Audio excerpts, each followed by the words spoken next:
Guys आज का ये वीडियो बड़ा ही इंफॉर्मेटिव होने वाला है क्योंकि आज की एडवांस इंग्लिश फार्मूला पे यहाँ पे मैं आपको कुछ नए नए सेंटेंस सिखाने वाला हूँ। गाइज ये जो सारे सेंटेंस दिख रहा है ये सारे सेंटेंस आपको कॉमन दिखेंगे। इस तरह का सेंटेंस को इंग्लिश में कैसे ट्रांसलेट करना है आज इस वीडियो में मैं आपको सिखाने वाला हूँ। तो गाइज इस तरह का सेंटेंस को ट्रांसलेट करना बड़ा ही ईजी है। मैं आपको एक ट्रिक बता दूंगा, उसके जरिए इस तरह के सेंटेंस आप बड़ी आसानी से ट्रांसलेट कर पाएंगे। लेकिन बिना बताए अगर मैं आपको इसे ट्रांसलेट करने दूंगा तो आप इसे ट्रांसलेट कर नहीं पाएंगे, आप रॉन्ग ट्रांसलेट करेंगे। तो मैं जो ट्रिक बताऊंगा उसके जरिए इसे आपको ट्रांसलेट करना बड़ी आसान तरीके में आ जाएगा। तो चलिए सबसे पहले देखते हैं सेंटेंस क्या है। तुम्हें कहीं ना कहीं काम करना चाहिए, वो कहीं ना कहीं जाएगा, वो कहीं ना कहीं गया था, तुम कहीं ना कहीं जा रहे हो। तो गाइस अगर आप नोटिस करते हो तो यहाँ पे देखिए आपको ये सारे सेंटेंस एक जैसे दिखेगा। जैसे कि देखिए यहाँ पे कहीं ना कहीं, कहीं ना कहीं, कहीं ना कहीं, कहीं ना कहीं, ये सारे सेंटेंस में आपको कॉमन दिख रहा है। तो जब भी किसी सेंटेंस में ऐसे वर्ड का यूज करना हो कहीं ना कहीं, वहाँ पे इंग्लिश में आपको एक एडवांस स्ट्रक्चर का यूज करना है। तो चलिए वो एडवांस स्ट्रक्चर क्या है मैं आपको बता देता हूँ। देखिए नीचे यहाँ पे मैं लिख कर दिखा रहा हूँ, आपको बड़ा ध्यान से देखना है। सबसे पहले आपको सेंटेंस लिखना है, ठीक है। जो भी आपका सेंटेंस रहेगा सबसे पहले उसे लिखना है, ठीक है। उसके बाद आपको लिखना है समवेयर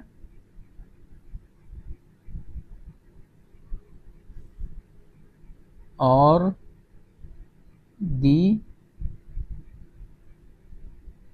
अदर, ठीक है। सबसे पहले आपको सेंटेंस लिखना है, उसके बाद आपको समवेयर और दी अदर का यूज करना है। समवेयर और दी अदर का मतलब कहीं ना कहीं। अब चलिए इसके जरिए सेंटेंस बनाना सीखते हैं।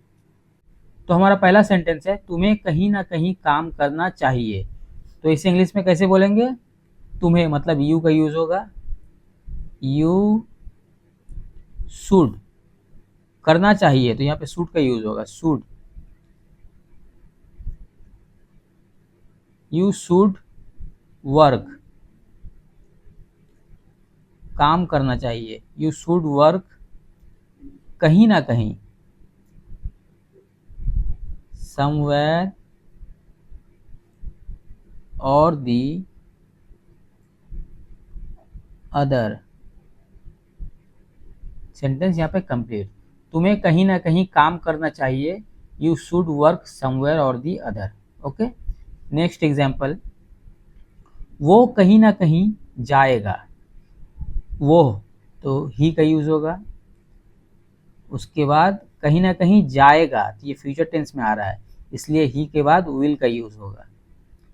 ही विल, जाएगा मतलब जाना, गो, ही विल गो कहीं ना कहीं, समवेयर और the other.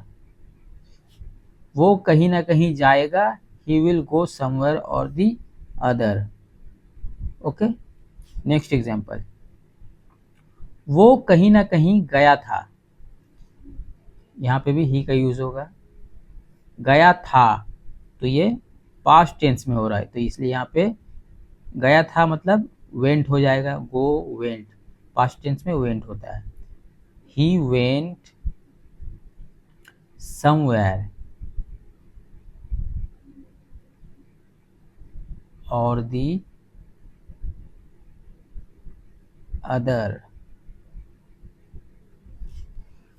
He went somewhere और दी अदर, वो कहीं ना कहीं गया था। नेक्स्ट,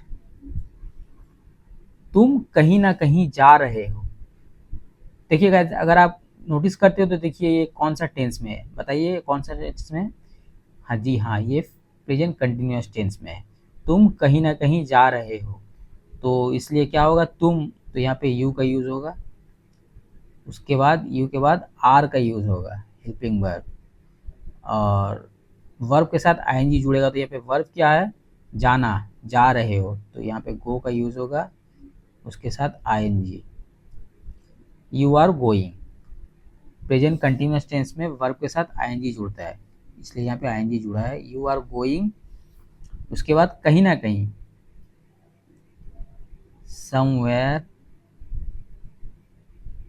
और दी अदर सेंटेंस कंप्लीट। तुम कहीं ना कहीं जा रहे हो, यू आर गोइंग समवेयर और दी अदर। ओके, तो आई थिंक आज आपको समझ में आ गया होगा कि इस तरह का सेंटेंस को इंग्लिश में कैसे ट्रांसलेट करना है। आपको मेरे कमेंट बॉक्स में सेम इसी तरह का एक सेंटेंस ट्रांसलेट करना है, ठीक है। मैं वहाँ पे उसे चेक करूंगा, सेंटेंस अगर सही रहा तो मैं ओके कर दूंगा, और अगर कोई मिस्टेक रहा तो उसे मैं करेक्शन भी कर दूंगा। ओके, तो गाइज मिलते हैं किसी और नए से एडवांस इंग्लिश स्ट्रक्चर के साथ, तब तक के लिए अलविदा।